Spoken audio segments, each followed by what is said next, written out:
అభినవ్, అభినవ్, పారిపో, లేకుంటే వీళ్ళు నిన్ను కూడా చంపేస్తారు అంటూ భరించలేని నొప్పితో విలవిల్లాడుతున్న సంజయ్ తన 5 ఏళ్ల కొడుకు అభినవ్ని కాపాడ్డానికి ప్రయత్నం చేస్తున్నాడు. చీకటిగా ఉన్న ఒక ఇరుకు సందులో తన కొడుకు అభినవ్తో కలిసి దాక్కున్న సంజయ్ చేతికి బుల్లెట్ దిగడంతో రక్తం ధారగా కారుతోంది. మెయిన్ రోడ్డు మీద సంజయ్ కారు ఆగి ఉంది. అతని మీద కాల్పులు జరిపిన వ్యక్తులు ఆ కారు దగ్గర నిలబడి అతని కోసం వెతుకుతున్నారు. నిన్ను వదిలి ఎక్కడికి వెళ్ళను నాన్నా, నీతోనే ఉంటాను అంటూ తండ్రి పరిస్థితిని చూస్తున్న అభినవ్ గొంతులో భయం వినిపించింది. అభినవ్ని గుండెకు హత్తుకొని, మొండిగా ఉండకు టైగర్, నా జీవితం అయిపోయింది, కానీ నీకెంతో భవిష్యత్తుంది. నువ్వు సాధించాల్సింది, గెలవాల్సింది ఇంకా చాలా ఉంది. నువ్వెక్కడి నుండి వెళ్ళాలి అంటూ కొడుకులో ధైర్యం నింపుతూ తన వేలికి ఉన్న బంగారు ఉంగరాన్ని అభినవ్ చేతిలో పెట్టాడు సంజయ్. ఆ ఉంగరంలో ఆకుపచ్చ రంగు రాయి పొదిగి ఉంది. అభినవ్ నుదుటి మీద ముద్దు పెట్టి తన గుండెను రాయి చేసుకున్న సంజయ్ రివాల్వర్ని బలంగా పట్టుకొని తన కోసం వెతుకుతున్న మనుషుల్ని ఎదుర్కోవడానికి ఇరుకు సందు నుంచి బయటకొచ్చాడు. కారు దగ్గరికి సంజయ్ రాగానే అతని కోసం వెతుకుతున్న ఒక వ్యక్తి ధన్ ధన్ అని ఫైరింగ్ చేశాడు. వరుసగా 3 బుల్లెట్లు సంజయ్ గుండెల్లో దిగబడ్డాయి. అంటూ సంజయ్ నోటి నుండి శబ్దం వచ్చింది. ఆ ఇరుకు సందులో దాక్కున్న అభినవ్ తండ్రి వైపు భయంగా చూస్తున్నాడు.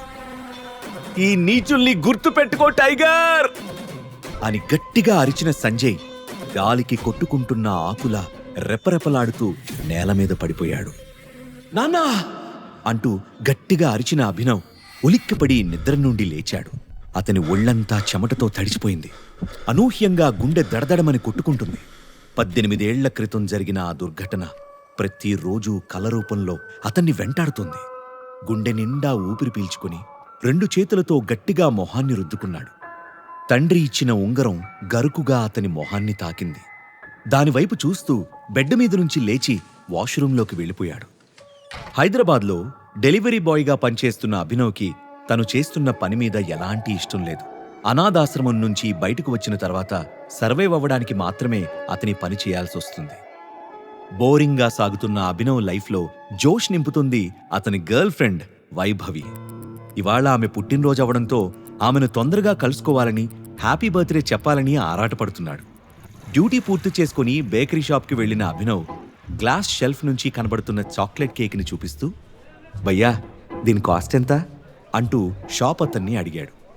600 అంటూ సమాధానం చెప్పాడు షాప్ అతను.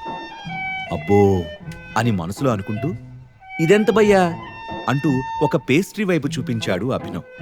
ఆ షాప్ అతను అభినవ్ వైపు ఒక లుక్ ఇచ్చి 60 అని చెప్పగానే, అయితే ఒకటి ప్యాక్ చేయబయ్యా అంటూ పేస్ట్రీ కొని వైభవి ఇంటి ముందు వాలిపోయాడు. ఎంతో ఉత్సాహంగా Vaibhavi room door bell press చేశాడు అభినవ్. 30 సెకండ్స్ తర్వాత డోర్ తెరిచింది Vaibhavi. Light pink colour designer dress, మెడలో సిల్వర్ కలర్లో మెరిసే నెక్లెస్, తల మీద చిన్న కిరీటంతో మిస్ ఇండియా ఫైనల్ రౌండ్ గెలిచిన బ్యూటీలా మెరిసిపోతుంది. కళ్ళు చిట్లిపోతాయేమో అన్నంత పెద్దవి చేసి చూస్తూ, నువ్వు నా వైభవివేనా అని ఆశ్చర్యంతో ఆమె అందాన్ని ఆస్వాదిస్తూ లోపలికి అడుగుపెట్టాడు అభినవ్. డోర్ దగ్గర అభినవ్ని చూడగానే, హే వైభవి, ఎవరితను అంటూ ఒక అమ్మాయి అయోమయంగా అడిగింది. డ్రెస్ చూస్తే తెలియడం లేదా? డెలివరీ బాయ్ పేస్ట్రీ తెచ్చినట్టున్నాడు. అయినా మనం ఆల్రెడీ కేక్ తెచ్చేసాం కదా అంటూ అభినవ్ చేతిలోని ప్యాకెట్ చూసి మరో అమ్మాయి కామెంట్ చేసింది. అతను డెలివరీ బాయే, కానీ మన వైభవి అతనితో డేట్ చేస్తుంది అని ఎగతాళిగా అనగానే అందరూ షాక్ అయ్యారు. వాట్? డెలివరీ బాయ్తో మన బార్బీ డాల్ డేటింగా? Are you mad Vaibhavi? నీ స్టాండర్డ్ ఇంతలా పడిపోయిందా? నీ టేస్ట్ ఇంత దిగజారిందా అంటూ అందరూ ఒకేసారి గోలగా టీజ్ చేయడం మొదలుపెట్టారు. అంతలోనే వెనక నుంచి హ్యాపీ బర్త్డే వైభవి అంటూ ఒక మగ గొంతు హస్కీగా వినపడ్డంతో వెనక్కి తిరిగాడు అభినవ్. ఆ వచ్చినతని పేరు దేవా. అతని చేతిలోని పెద్ద గిఫ్ట్ ముందు అభినవ్ తెచ్చిన పేస్ట్రీ జుజూబీ. డబ్బు బలుపు, తల పొగరు బాగా ఉన్న దేవాకి మామూలు మనుషులు కంటికి కనిపించరు. వైభవిని వలలో వేసుకోవడానికి దేవా ఎప్పుడూ ఏదో ఒక ట్రైల్ వేస్తూనే ఉండేవాడు. అందుకే అభినవ్కి దేవా అంటే చిరాకు. హ్యాపీ బర్త్డే డార్లింగ్ అంటూ గిఫ్ట్ ఇచ్చి వైభవిని గట్టిగా హగ్ చేసుకున్నాడు దేవా. మెరిసే కళ్ళతో థ్యాంక్ యూ దేవా అని చెబుతూ మురిసిపోయింది వైభవి. ఆ సీన్ చూడగానే అభినవ్ రక్తం మరిగిపోయింది. అతను రియాక్ట్ అయ్యేలోపు దేవా చేతిని గట్టిగా పట్టుకున్న వైభవి గెస్ట్ల వైపు చూస్తూ, మై డియర్ ఫ్రెండ్స్, నా స్టాండర్డ్స్ గురించి మీరంతా కామెంట్ చేశారు కదా, ఇప్పుడు చూడండి అని ఒకంత పొగరుగా అంది. ఆమె ఏం చేస్తుందా అని అందరూ అనుకుంటూ ఉండగా వైభవి స్టైల్గా అభినవ్ వైపు తిరిగి, I'm breaking up with you my dear delivery boy అని ఏమాత్రం సంకోచించకుండా చెప్పింది. ఆ మాట అభినవ్ గుండెకు పెద్ద జర్కివ్వడంతో, హే బ్రేకప్ ఏంటి అని అరిచాడు. దేవా మధ్యలో కల్పించుకొని అభినవ్ వైపు చిరాగ్గా చూస్తూ, నీతో ఉంటూ పేస్ట్రీలు సమోసాలు తింటూ బతకాల్సిన కర్మ నా వైభవికి లేదు, నౌ షీజ్ మైండ్ అంటూ వైభవి బుగ్గ మీద కిస్ చేశాడు. వైభవి సిగ్గుపడుతూ అతని మాటలతో ఏకీభవించింది. దాంతో అభినవ్ కంట్రోల్ తప్పిపోయాడు. చేతిలో ఉన్న పేస్ట్రీని నేల మీద విసిరి కొట్టి దేవా ముక్కు మీద బలంగా పంచిచ్చాడు. ఆ ఫోర్స్కు కళ్ళు గిర్రును తిరిగిన దేవా వెనక్కి తూలిపోయాడు.